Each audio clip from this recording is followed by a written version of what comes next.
710 ESPN Seattle presents The Calabro Show warm-up, powered by the law offices of Heidi Hunt.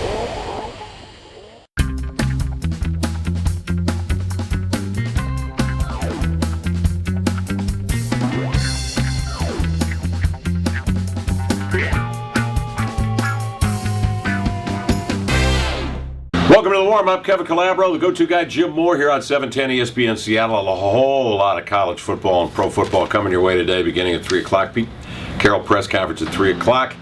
We'll talk some Huskies. We will talk Washington State today. And, of course, Clayton with us at 4 o'clock right here. Where do we start? An 0-for-3 weekend. Just like you predicted. I was about to say, just as we thought it would be. You were. I thought the Huskies were going to win. I thought the Cowboys were going to win. And I thought the Seahawks would be relatively competitive. Wow. Yeah, and let's start there. Were they relatively competitive against Dallas, you think? Yeah, I thought so. Did you? Relatively competitive. It was 6-6 at halftime. Yeah. They were in it in the third quarter. I thought, though, the Cowboys had two opportunities to score in the first half and came up empty. One of them, of course, Des Bryant at the 2-yard line, ball dislodged, but that was a big hit. The defense, I thought, yesterday played as poorly as we've seen them play this year. They did get their run game going with Marshawn Lynch, and then Tarvaris Jackson had the worst game that he has played here in Seattle. Here's just real simply, my thought on TJ. For a guy who has started a number of games in the NFL, he looked like a guy yesterday that had played very few games as a starter, had played very few games in pressure situations. I just thought he made Isn't that the rap on him? poor decisions. Oh, it's like a roller coaster. Yeah, kind of surprising to see that. Well, in some ways surprising, some ways not so surprising. But, in light of having 300-yard games to come out like that. But still, that first interception, I thought, he was really trying to throw it in the turf. And he got unlucky with that one. Well, look, luck, come on, you're a veteran. My take on that was, maybe I'm too critical of the guy, you're throwing it into traffic where anything can happen. You're throwing it into a massive body. It hit the guy on the bicep who was standing erect. Now, I've heard people say Did he it? threw I it thought down. it hit him lower than that. No. He's standing in a position like this and hits him in the bicep. My thought on that was, and they showed 3 different angles, is why do you throw it into a crowd? You can almost guarantee something crazy is going to happen there. And if you're going to throw it down and spike it at your feet or something, make sure you get rid of it, if that's the case. I thought it could have been intercepted at least twice in the first half. Terrence Newman, I think on his 3rd or 4th pass of the game, nearly intercepted a ball. I thought it could have been intercepted 4, maybe 5 times yesterday. That quarterback rating, boy, 40.4. Wow. Horrible afternoon yesterday. And it just got me to thinking that if they don't draft a quarterback this coming April, then we ought to be running this guy out of town. Seriously. Come on. We ought to run him, the whole kit and caboodle out of town. We should march down to Renton with pitchforks and torches and demand that he come out to face the angry mob.